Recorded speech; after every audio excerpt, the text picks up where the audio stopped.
Caros amigos, bem-vindos ao Hoje na Segunda Guerra Mundial. Neste vídeo falaremos sobre a campanha alemã mais rápida daquele conflito. Quando Hitler invadiu a Polônia no dia 1º de setembro de 1939, ele realmente esperava que o Reino Unido e a França fossem fazer o mesmo que fizeram quando ele invadiu a Tchecoslováquia em março daquele ano. Ou seja, se limitariam a protestar, mas não se atreveriam a declarar guerra. Mas 3 dias após a invasão alemã, com o fim do prazo do ultimato, Londres e Paris declararam formalmente a guerra contra a Alemanha. Uma declaração que atrapalhou totalmente os planos de Hitler, que, como vocês sabem, tinha um só objetivo com aquela guerra, que era invadir e conquistar o tão sonhado espaço vital no leste europeu, destruindo nesse processo a União Soviética e escravizando milhões de eslavos. Com a declaração de guerra britânica e francesa, Hitler foi obrigado a reformular os seus planos e a reorientar o seu esforço de guerra, determinando em dezembro de 1939 o início dos planos de invasão da França, uma invasão que deveria ocorrer no primeiro semestre de 1940. Enquanto os alemães estavam ocupados desenhando os planos para a França, surgiram evidências indicando que os britânicos teriam planos para ocupar a Noruega. Se o Reino Unido ocupasse aquele país, a Royal Navy, operando a partir da costa norueguesa, seria capaz de fechar o Mar Báltico, impedindo a saída de navios alemães para o Atlântico. E a Royal Air Force, operando a partir de aeródromos no sul da Noruega, seria capaz de bombardear alvos no coração da Alemanha. Além disso, era da Noruega e da Suécia de onde partia grande parte do minério de ferro consumido pela indústria alemã. E por isso, entre dezembro de 1939 e janeiro de 1940, os alemães desenharam um plano de invasão bastante ousado, que incluiria o assalto anfíbio e também o assalto aerotransportado em diversos portos e cidades norueguesas. Mas, para chegar à Noruega, os alemães precisariam primeiro passar pela Dinamarca, um pequeno país na fronteira norte alemã.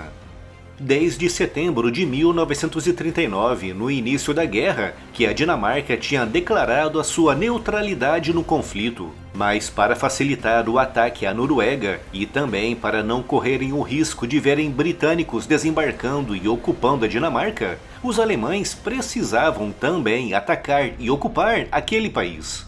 Apesar da desenfreada corrida armamentista na Europa na segunda metade dos anos 30, as forças armadas dinamarquesas não tinham se expandido e nem se modernizado. Com o exército dinamarquês sendo formado no início de 1940 por pouco mais de 10 mil militares, com uma força aérea composta por menos de 20 aviões.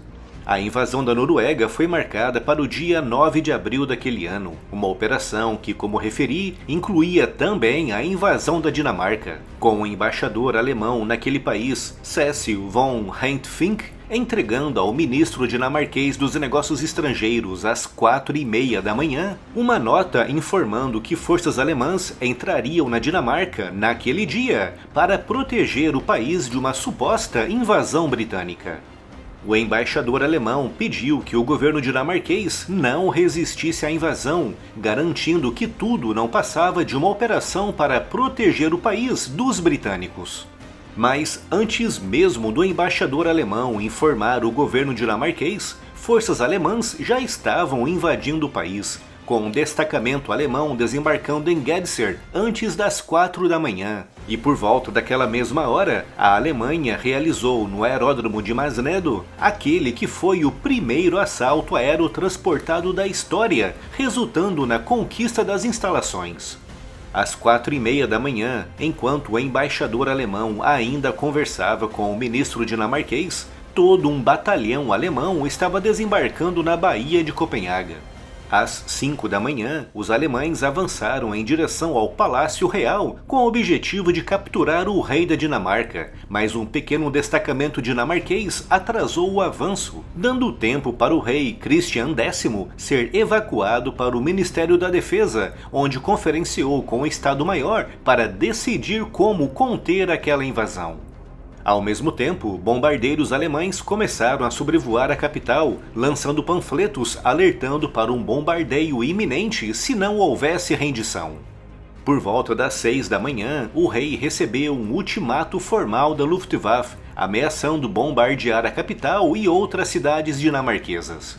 Naquele momento, todos os menos de 20 aviões dinamarqueses já tinham sido destruídos e todas as principais guarnições militares do país já estavam cercadas ou rendidas, não restando outra alternativa ao rei Christian X a não ser aceitar o ultimato alemão.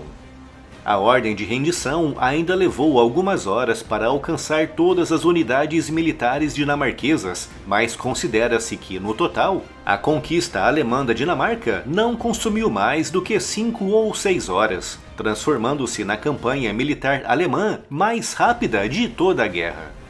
Em troca da rápida rendição, a Alemanha ofereceu à Dinamarca uma grande autonomia na gestão interna do país. Mas a Dinamarca não escapou de ser transformada em protetorado alemão, com uma liderança política previamente aprovada por Berlim. Ao contrário dos outros territórios ocupados pela Alemanha, as instituições dinamarquesas continuaram funcionando mais ou menos normalmente, com destaque para o judiciário e o legislativo. Mas todas as leis e os principais processos judiciais no país passavam pelo crivo de um representante alemão no país.